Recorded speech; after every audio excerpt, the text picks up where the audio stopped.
Hey, this is Matthew, and today I'm doing a video on a game I had. I was black. It was a 10-minute game. Uh, I didn't. I made some mistakes, and my opponent made some mistakes too. Um, Overall, we were probably equal players, but I was having a good day, so I was able to come away with a win. The game developed as the King's Gambit, but then I played the Faulkner counter Gambit, and he played this variation. Um, he developed his knight. I pinned his knight, which comes in handy later. Um, he developed his bishop, and I developed my knight. This is his first bad move. He moved his pawn up. It was really just giving me a free pawn because he doesn't have really any attacks that can help him with the attack on the f7 pawn. So it was just like a free piece. So after I took, he castled and I castled.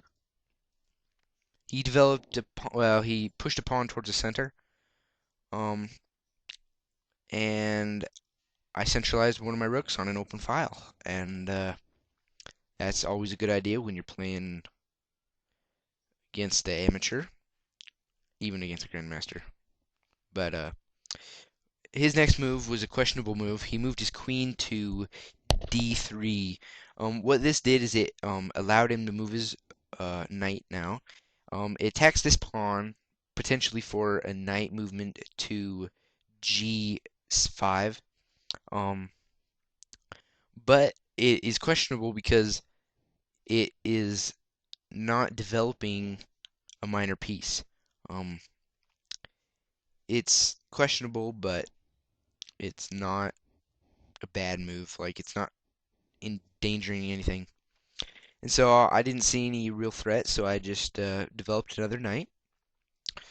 And he played this pawn to prevent my knight coming from there. And here was the beginning of my mistakes. I played queen to e7.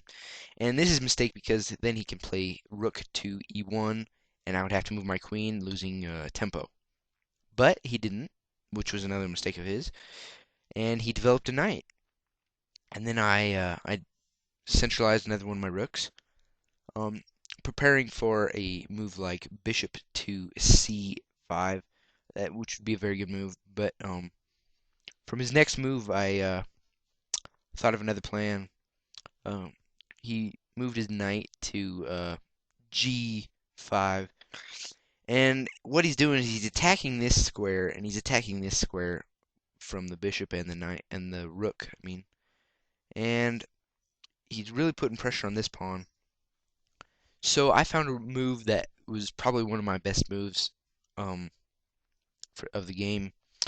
I made the move knight to e5, and it just eliminates all those threats. It attacks the queen, it attacks the bishop, and it protects this pawn. And from here, my opponent played knight to d5, and here's the beginning of my. Here's another one of my mistakes. I could have played knight takes this knight on d5, and then I could have attacked um this knight right here and been up a piece, but I didn't. So that was a very bad mistake. I can't believe I missed it. Now that I back on it, it seems so simple, but but I just opted to go for the queen trade. And after he took with his bishop, he might have been able to take with his pawn and had a better game, but he didn't. Might have been another mistake. So then I just kicked the horse out of there, and I bring both my rooks onto the e file just to provide a solid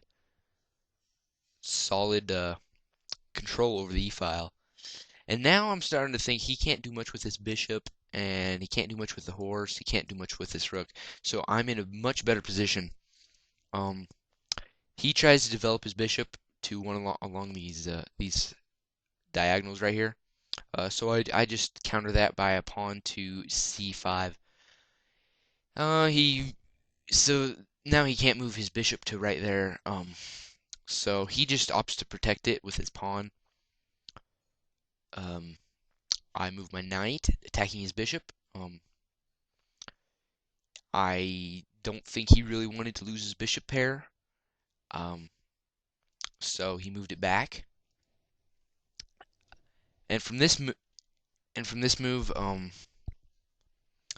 why I moved that move was because he could move his bishop to there. Um, it was just sort of like a stalling move, but it turned out pretty good because he played pawn to h4.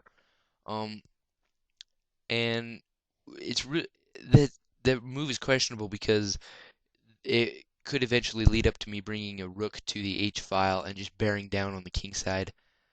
But he checked me. I move up. He took. I took. Now I have free access to this H file. So that was probably a mistake.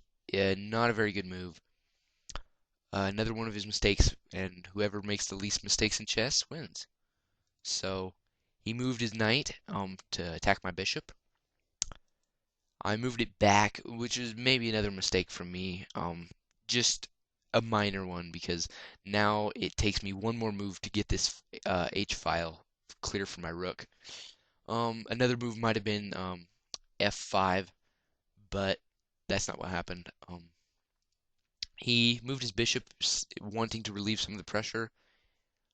He might have also intended to do that if I took, but I didn't take. I saw this move right here. This move right here is a pretty good move because it forks the horse, the knight, and the bishop, but it also allows room for him to take me here, so I can take with my knight. Because after that, then he has a choice. He can either take my knight or move his bishop to e1 or h4. And he decided to go to h4. Um, he could have also moved it to d4, d4. Um, but he didn't do that either, which probably would have been the best move, but he didn't. And so I just moved my knight back. Um, no really point to keep it out of the action. But it does sort of block my rooks from the e file, but I'm not really worried about that because I see a really good line coming up. And from this position, I calculated that I had won because of the following checks that came about when I moved my bishop to c5, or yeah, c5. So that's what I did. It took me about 2 minutes to find that move. Um, it I had a secure win at that point. So that's what I moved. I moved, and it checks him. He can't do anything about it. Uh, so he moved there, and then I came up with another brilliant move, which was pawn to g3, and what it does is just uh attacks the horse and the um um rook, but it also allows me to check with my king. It blocks the bishop from that diagonal. And actually, from this position, my opponent resigned uh, just because of the so many attacks that came. Um, I was really proud of this game. This is probably one of my best games. Um, I was having a really good day. But thanks to you guys for watching. I will definitely make some more videos. And I'm going to see if I can make a live video of a game that I can play. Just to tell you what I'm thinking while I'm playing. Later we can go over that video and analyze it. I will definitely be making more videos. I just now got a YouTube channel, so feel free to subscribe or like the video. And thank you guys. Um, if you have any other variations that you'd like me to see, just put them in the chat box and I'll look at them. All right, bye.